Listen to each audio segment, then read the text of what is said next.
ചില സമയങ്ങളിൽ നമ്മൾ മുട്ട പുഴുങ്ങാനായി ചൂടാക്കുമ്പോൾ പൊട്ടിപ്പോകുന്നത് വലിയ തലവേദനയാണ്. എന്തുകൊണ്ടാണ് ഇങ്ങനെ സംഭവിക്കുന്നത്? മുട്ടയുടെ പുറന്തോട് ഇത്തരത്തിൽ കട്ടി കുറഞ്ഞ എളുപ്പം പൊട്ടിപ്പോകാവുന്ന ഒരു ഷെല്ലാണ്. മുട്ടയുടെ വൈഡർ എൻഡിൽ ഇത്തരത്തിൽ ഒരു എയർ പോക്കറ്റുമുണ്ട്.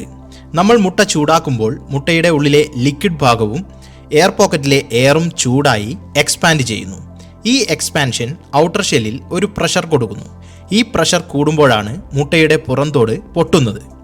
നമ്മൾ ഫ്രിഡ്ജിൽ വച്ച് തണുപ്പിച്ച മുട്ടയാണ് ചൂടാക്കുന്നത് എങ്കിൽ പുറന്തോട് പെട്ടെന്ന് ചൂടായി എക്സ്പാൻഡ് ചെയ്യുന്നു. ഇത് മുട്ട പൊട്ടിപ്പോകാനുള്ള സാധ്യത കൂട്ടുന്നു.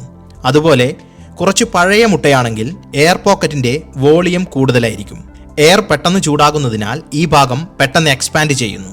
ഇതും മുട്ട പൊട്ടാൻ സാധ്യത കൂട്ടുന്നു. മുട്ട ഇത്തരത്തിൽ പൊട്ടാതിരിക്കാൻ ഫ്രിഡ്ജിൽ നിന്നും എടുത്ത ഉടനെ തിളയ്ക്കുന്ന വെള്ളത്തിൽ ഇടാതിരിക്കുക. എപ്പോഴും മുട്ട റൂം ടെമ്പറേച്ചറിൽ ആയതിനു ശേഷം മാത്രം തിളപ്പിച്ച വെള്ളത്തിൽ ഇടുക. അല്ലെങ്കിൽ നോർമൽ വെള്ളത്തിൽ ഇട്ടതിന് ശേഷം മാത്രം ചൂടാക്കുക. കുറച്ച് ഉപ്പോ വിനെഗറോ വെള്ളത്തിലിട്ടുകൊണ്ടും ഇത് പരിഹരിക്കാം. Bulbify your thoughts.